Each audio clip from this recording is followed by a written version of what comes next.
10, 9, 8, 7, 6, 5, 4, 3, 2, 1.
que não fecha. Igreja que ora.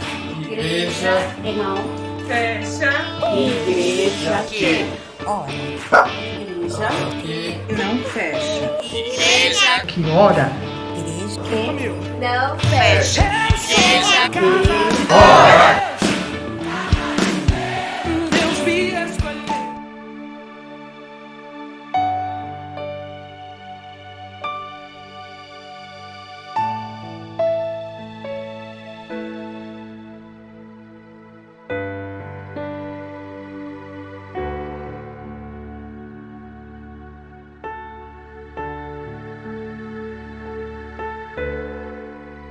Graça e paz, irmãos. Deus abençoe você nesse dia, em nome de Jesus.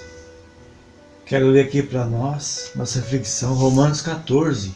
Vou ler do 1 ao 9. Acolham quem é fraco na fé, não, porém, para discutir opiniões. Um crê que pode comer de tudo, mas quem é fraco na fé, come legumes.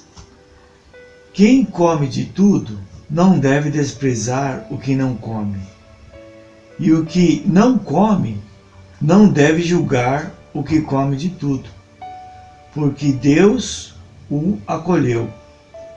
Quem é você para julgar o Senhor, o servo alheio?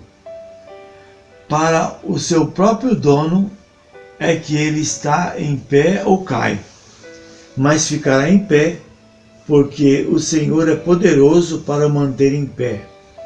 Alguns pensam que certos dias são mais importantes do que os demais, mas outros pensam que todos os dias são iguais. Cada um tem a opinião bem definida em sua própria mente. Quem pensa que certos dias são mais importantes faz isso para o Senhor. Quem come de tudo faz isso para o Senhor, porque dá graças a Deus. E quem não come de tudo é para o Senhor que não come, e dá graças a Deus. Porque nenhum de nós vive para si mesmo, nem morre para si, porque vivemos e é para o Senhor que vivemos. Se morremos, é para o Senhor que morremos. Quer pois vivamos ou morramos, somos do Senhor. Foi precisamente para esse fim que Cristo morreu e tornou a viver, para ser Senhor tanto de mortos como de vivos. Oremos. Senhor nosso Deus, nosso Pai, em nome do Teu Filho amado Jesus Cristo, entramos na Tua presença, te agradecendo, ó Deus, por mais um dia de vida que o Senhor nos concedeu, te agradecendo, ó Deus, pelo dia de hoje, te agradecendo por tudo que até aqui nos ajudou o Senhor. Pai amado, Pai de amor, perdoa nossos pecados. E louvado, meu Deus, engrandecido seja o teu santo nome, ó Pai, entre as nações, sobre esse país, sobre todos os problemas que nós temos. O Senhor é Deus, meu Deus, o Senhor é soberano. Viemos, meu Deus, nesse dia, pedir ao Senhor, ó Deus, que o Senhor nos ajude, que o Senhor nos dê força, que o Senhor nos dê equilíbrio emocional, psicológico, físico, a nossa vida, meu Deus, que o Senhor nos ajude, Pai, a passarmos por essas provações, a passarmos por essa pandemia, que está muito difícil, Senhor. Um ano, Senhor, de sofrimento. E nós precisamos, meu Deus, do teu poder, nós precisamos que o Senhor derrame, meu Deus, as suas bênçãos dos céus. Perdoa, Pai, os nossos pecados. Venha sarar essa terra, Pai.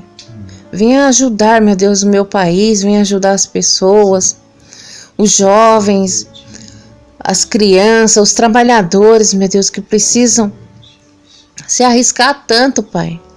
As pessoas falam de aglomeração de praia, daquilo outro, meu Deus.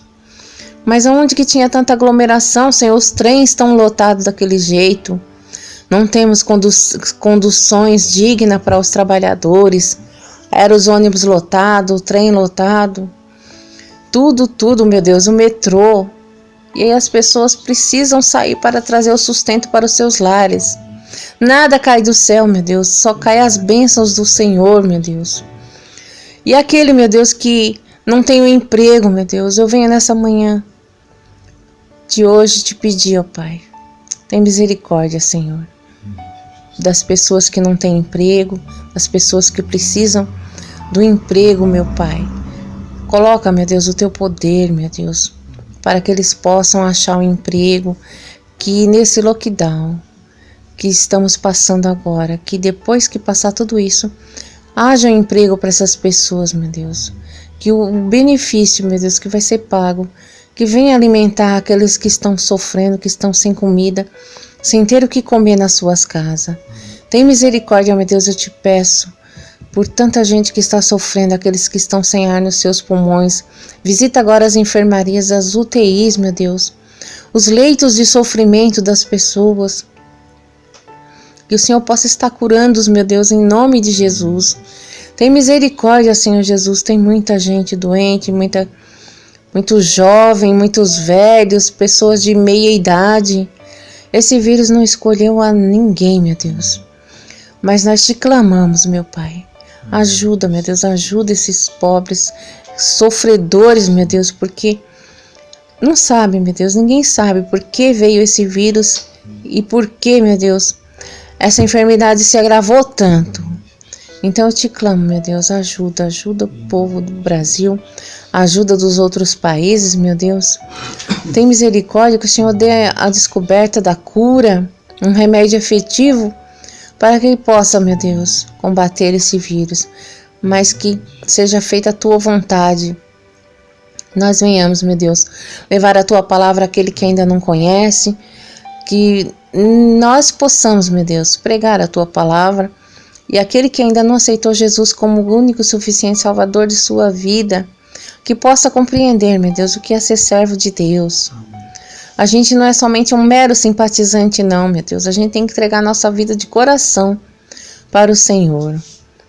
Busca, meu Deus, aqueles que estão caídos, que já um dia estiveram na casa do Senhor. Sim. Tem misericórdia dessas pessoas, que o Senhor vai resgatar a vida deles. Porque, meu Deus, antes que seja tarde, porque sabemos que um dia Jesus vem buscar a sua igreja. E eu te peço, meu Deus, que o Senhor nos ajude a ter fé, que o Senhor nos ajude a prevalecer na tua palavra, que o Senhor venha fazer com que a nossa fé esteja em Jesus Cristo, que nós não venhamos nos desviar do Senhor, não, meu Deus. E quando Jesus voltar, que haja fé em nós, que nós estejamos preparados para subir com a igreja do Senhor. E nos ajuda a não pecar contra ti, meu Deus, a fazer a tua vontade, a buscar a santidade e arrependimento todos os dias, meu Deus. É bênção que eu te peço no dia de hoje, em nome de Jesus, amém.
A graça e a paz, queridos, louvado seja Deus, por mais uma vez podermos nos encontrar e através desse canal compartilhar da bendita palavra de Deus.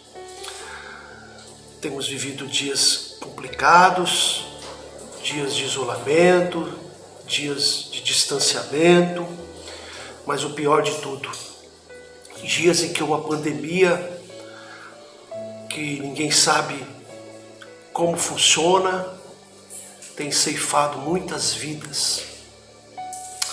E as nossas orações são destinadas a Deus como flechas no sentido de pedir ao Senhor misericórdia, cura para tantas pessoas que estão sofrendo nesse momento. Por outro lado, também alçamos nossas orações aos céus para que o Senhor traga conforto e consolo a famílias que estão passando por esse momento. Muito bem, queremos continuar compartilhando da palavra de Deus. Desta feita queremos falar sobre o tema Outro Evangelho. Outro Evangelho, expressão essa que está no livro de Gálatas, a carta aos irmãos de Gálatas, capítulo 1, versículo 6. Eu leio para os irmãos. Admiro que vocês estejam abandonando tão rapidamente aquele que os chamou pela graça de Cristo para seguirem outro evangelho. Está aí, palavra de Deus, que causou admiração no servo de Deus, no apóstolo Paulo, o abandono do evangelho puro e verdadeiro, da graça maravilhosa do Senhor Jesus, para seguir um outro evangelho. Naquela época o apóstolo Paulo diz da sua admiração. E hoje, quase 2000 anos depois que foi escrita essa passagem, essa mensagem, nós não temos muito do que nos admirar. Por quê? Porque verdadeiramente houvera, há e vai continuar existindo esse outro chamado outro evangelho. Ao meu ver, é um falso evangelho. Essa é a ideia que o texto nos dá. Vejam bem, irmãos, usar o termo evangelho não significa estar se referindo ao verdadeiro evangelho. Mesmo que alguém afirme que está pregando o evangelho, isso não significa o real e o verdadeiro evangelho. Hajam vista na religião espiritismo, haver o evangelho segundo Allan Kardec. Então vejam, essa é uma prova. Uma das coisas que legitima o evangelho é o que a Bíblia diz em 1 João 1,8. Se afirmarmos que estamos sem pecado, enganamos a nós mesmos e a verdade não está em nós. Ou seja, a universalidade do pecado. Uma das coisas que faz com que o evangelho seja puro e verdadeiro é ele apontar o pecado. Um evangelho que se omite, um evangelho que não ataca aquilo que destrói a humanidade, não é o verdadeiro evangelho. Dizem que um pregador muito famoso foi entrevistado na TV e quando o assunto do pecado veio à tona, o pregador disse, abre aspas, nunca falo sobre o pecado, nunca uso a palavra pecado, porque as pessoas já sabem que são pecadoras E eu não estou aqui para colocá-las para baixo. Eu só quero levantá-las. Fecha aspas.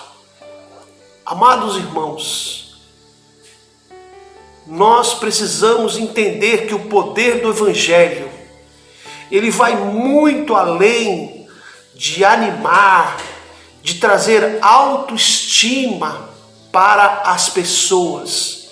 O poder do Evangelho é levar as pessoas a Cristo, o Salvador. O poder do Evangelho é apontar as pessoas para o céu. E neste sermão, outro Evangelho, eu quero fazer algumas considerações sobre esse outro Evangelho, segundo o texto da Bíblia. A primeira consideração que eu quero fazer é em relação à inconstância dos irmãos Gálatas. Gálatas porque é a região da Galácia. A inconstância, a não firmeza desses irmãos. O apóstolo Paulo chega a dizer: maravilho-me que de tão depressa, admiro, passeis daquele que vos chamou a graça de Cristo para outro evangelho. Causou admiração, espanto, a rapidez com que os irmãos estavam se afastando da graça de Cristo. Foi Deus quem havia os chamado para a graça de Cristo. E agora eles estavam se afastando da graça de Cristo. Estavam rejeitando o chamado de Deus. Amados irmãos, a graça de Cristo nos é revelada pelo Evangelho. E é nesta maravilhosa graça que Deus convoca homens de todas as nações, homens no sentido amplo, mulheres, todos, à salvação. É nesta maravilhosa graça que Deus convoca as pessoas para a salvação. Deus convoca sem distinção de cor, de raça, de língua. E é através do Evangelho, que já tem sido traduzido para centenas de línguas. E para quê? Para que os homens creiam em Cristo e se tornem filhos de Deus. Romanos capítulo 1, versículo 16 e também João capítulo 1, versículo 12. O Evangelho é o chamado de Deus a todos os homens. É um convite a todos. Porque através dele, do Evangelho, a graça de Deus é derramada, é anunciada a todos. Deus quer que todos, aqueles que Ele amou o mundo de tal maneira que enviou seu Filho para que todo aquele que nele crê não pereça, mas tenha vida eterna. Deus chama pessoas à salvação através do Evangelho, sem fazer qualquer tipo de distinção entre elas. O apóstolo Paulo, escrevendo aos Gálatas, demonstra que havia entre os cristãos pessoas que estavam transtornando a mensagem do Evangelho de Cristo, algumas vezes tentando amarrar o Evangelho com práticas judaicas ou tentando implantar filosofias e tradições de homens. E essas pessoas estavam incomodando os cristãos com um pseudo, com um falso, um chamado outro evangelho. Mas nós sabemos que não há outro evangelho. Isso porque Deus concedeu apenas um evangelho, no qual tornou conhecida a sua graça através da oferta, da entrega do seu Filho Jesus Cristo. E no versículo 7 ele diz: o qual não é outro evangelho, mas há alguns que vos inquietam e querem transtornar o evangelho de Cristo. Aí. E o apóstolo Paulo, mesmo após se surpreender com a inconstância da fé de alguns cristãos da Galácia. O apóstolo Paulo se lança na defesa do Evangelho. A defesa é tão veemente que o apóstolo Paulo se inclui no rol daqueles que poderiam aparecer aos cristãos anunciando uma outra mensagem. Porém, qualquer outra mensagem que não tenha o puro e único evangelho, integral evangelho de nosso Jesus Cristo, segundo o apóstolo Paulo, deveria ser considerado anátema, uma maldição. Nem mesmo a pessoa do apóstolo Paulo, ou de quem quer que fosse, teria autoridade para dar autenticidade, legitimidade a qualquer mensagem diferente do verdadeiro evangelho. E o alerta do apóstolo Paulo demonstra que uma mensagem transmitida por algum ser, ainda que fosse um anjo, também é anátema, também é maldita. Por isso ele diz no versículo 8: mas ainda que nós mesmos ou um anjo do céu vos anuncie outro evangelho, além do que já tenho anunciado, seja anátema ou maldita.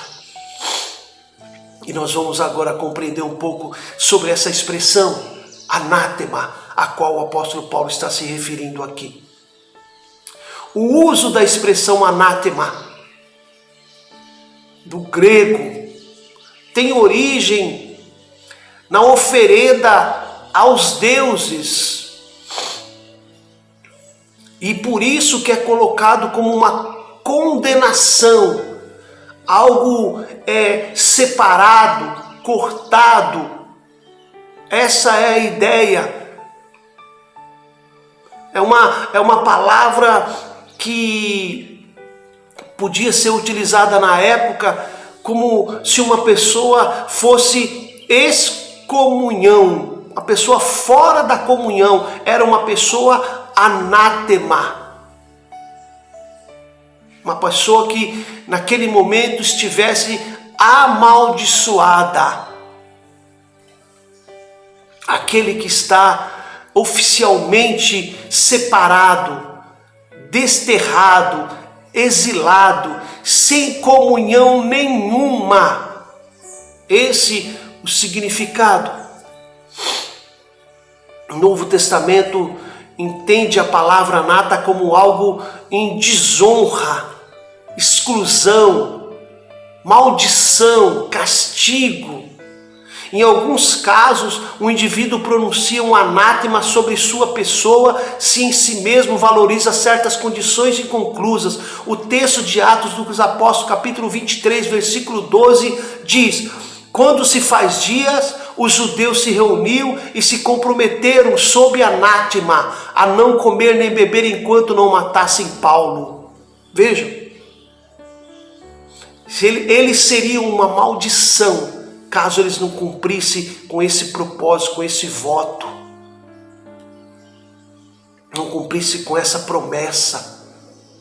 No versículo 9 de Gálatas, capítulo 1, o apóstolo Paulo demonstra o quão sério é a questão, repetindo com veemência o que já fora dito. Qualquer outra doutrina que tente se passar pelo Evangelho é considerada maldição, anátema. Assim como já dissemos, agora de novo também vou-lo digo: se alguém vos anunciar outro Evangelho, além do que já recebestes, seja anátema. E no versículo 10 e 11 de Gálatas, capítulo 1, Paulo demonstra que não está interessado em agradar os homens, mas somente a Deus. E caso ele fizesse diferente, não seria servo de Cristo. Nesse caso, o evangelho que ele anuncia é um evangelho íntegro, puro e não de homens. Onde ele diz: por que persuado eu agora a homens ou a Deus? Ou procuro agradar a homens? Se estivesse ainda agradando aos homens, não seria servo de Cristo. Mas faço-vos saber, irmãos, que o evangelho que por mim foi anunciado não é segundo os homens. Aí, ó. No versículo 12 de Gálatas 1, o apóstolo Paulo evidencia que o evangelho não é recebido e nem aprendido de homens, quaisquer que sejam.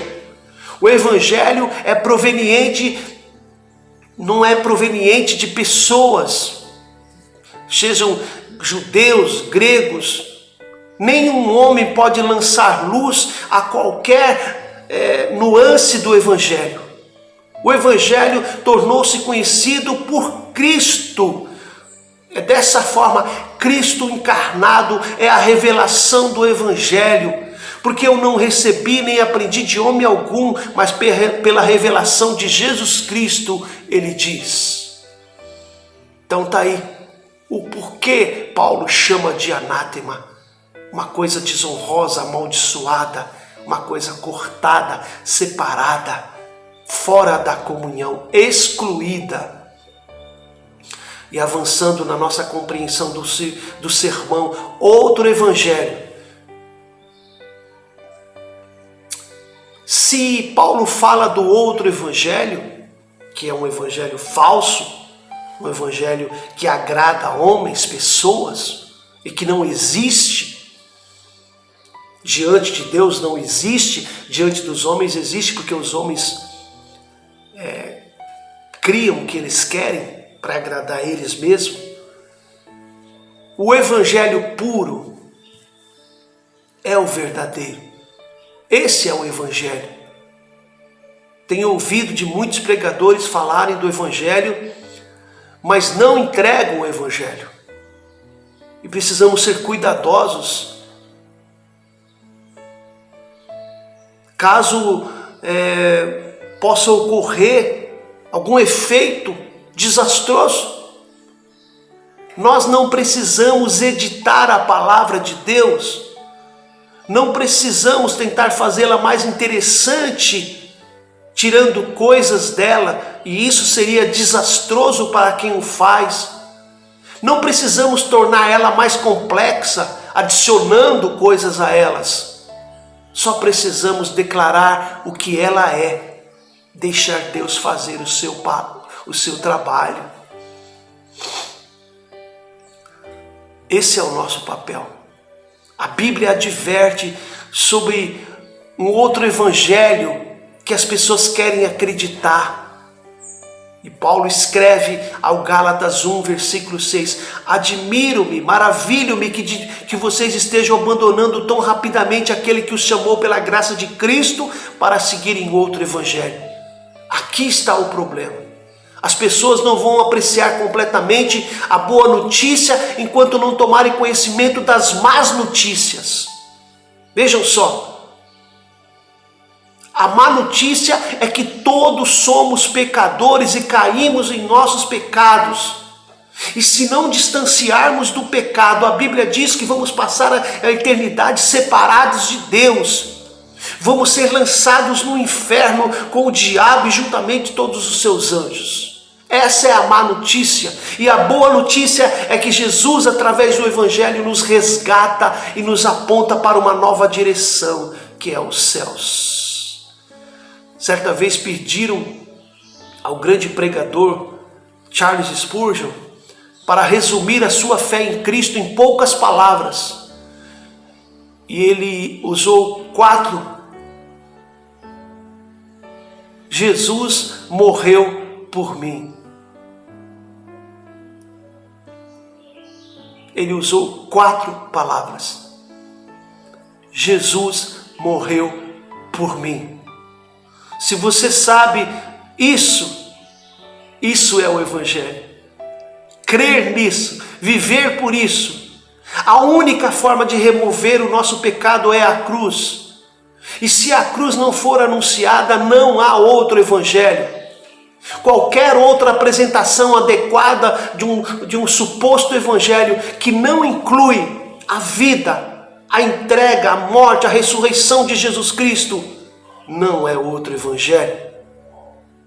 Paulo escreveu aos irmãos Coríntios, 1 Coríntios 2:2, pois decidi nada saber entre vós, a não ser Jesus Cristo e Ele crucificado. Estamos chegando ao final, estamos avançando para terminarmos. o fato de que não há outro evangelho. Esse é o fato. Nós criamos outro evangelho, mas perante Deus não há. Não pode haver outro evangelho. Porque se o evangelho é o único caminho para a salvação, não há outro. Aquilo que essas outras pessoas estão ensinando é uma perversão. Paulo tem uma ideia clara disso quando ele fala que o evangelho não é uma coisa particular para agradar homens. A igreja muitas vezes não aceita o evangelho puro, não medita, não procura fazer comparações daquilo que está acontecendo no seu mundo e daquilo que a Bíblia ensina. Fazer a distinção entre o falso e o verdadeiro.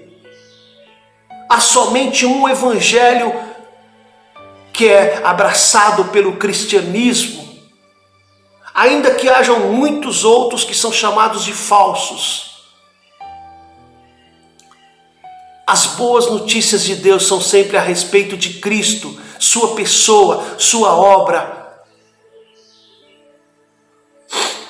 Então, como Paulo, nós podemos dizer: eu não me envergonho do evangelho de Cristo, pois é o poder de Deus para a salvação. Romanos 1,16. É o evangelho eterno, concentrado nele, em Jesus, aquele que fez os céus e a terra. É o evangelho do reino.